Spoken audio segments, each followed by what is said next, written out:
ఎంపిక చేసుకోకు. తూర్పు గాలి వీస్తే తూర్పుకు, పడమర గాలి వీస్తే పడమరకు, జీవిత ప్రవాహంతో పాటు కదులు. అలా ప్రవహించినప్పుడు ప్రతిఘటన అనేది ఉండదు. ఎక్కడైతే ప్రతిఘటన ఉండదో అక్కడ పరమానందం ఉంటుంది అని చెప్తాడు లావో ట్సు, చైనీస్ మాస్టర్ ఆయన. ఎక్కడైతే మనము ఎంపిక చేసుకోకుండా జీవిత ప్రవాహంతో పాటు మనం కదులుతూ ఉంటామో, ఆ అనంత ప్రకృతి మనల్ని ఎక్కడికి తీసుకెళ్తుందో అక్కడ జీవితం అనేది పరమానందంగా ఉంటుంది అని ఆయన చెప్పడంలో ఉద్దేశం. ఆయన చెప్పినటువంటి ఫిలాసఫీకి దగ్గరగా మనకు కృష్ణుడి జీవితంగా అనిపిస్తుంటుంది. ఎందుకంటే చాలామంది కృష్ణుడిని పార్ట్స్గానే సెలెక్ట్ చేసుకుంటారు.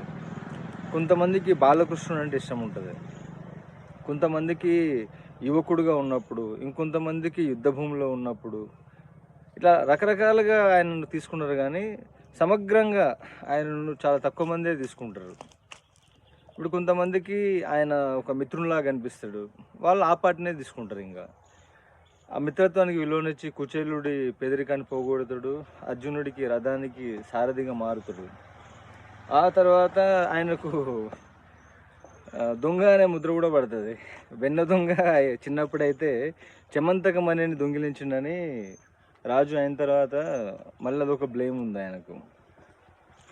ఆ తర్వాత విభిన్న రకాల పరిస్థితుల నుంచి ఆయన ప్రయాణించే క్రమంలో ఆయనను స్త్రీలోలుడని, లేదంటే విషయవాంఛలకు అలవాటు పడ్డవాడని, ఈ రకరకాల ముద్రలు వేసారు ఆయనకు. ఈ గోపికలతో ఉండటము, లేదనంటే ఆయన ఎక్కువ మంది అంటే 8 మందిని పెళ్లి చేసుకోవడము. అంటే ఇదొక్కటే కాదు, మళ్ళీ ఆయన యుద్ధభూమిలో అర్జునుడికి గీతను బోధించి అంతమంది చావుకు కారణమైండని చెప్పేసి ఆయనను హింస ప్రోద్బలం చేసేవాడు, ప్రోత్సహించేవాడు అని అదొక మార్పు వచ్చింది. రణచోడ్ అనే పేరు కూడా వచ్చింది. అంటే ఎక్కువ మందికి ప్రాణ నష్టం జరగొద్దు అని ఆయన అహంకారాన్ని, లేదంటే ఆయన యొక్క రాజరికాన్ని పక్కకెట్టి యుద్ధం నుంచి కూడా ఆయన నిష్క్రమించేవాడు. జరాసంధుడితో యుద్ధమైన టైంలో చాలాసార్లు అట్లా వెళ్ళిపోయాడు ఆయన. అంటే ఇట్లా అన్ని రకాల కోణాలు ఉంటాయి. మనకు అన్ని కోణాలను మనం సమగ్రంగా తీసుకోకుండా మనకు నచ్చిన కోణాలని మనం ఆయనలో నుంచి స్వీకరిస్తుంటాం.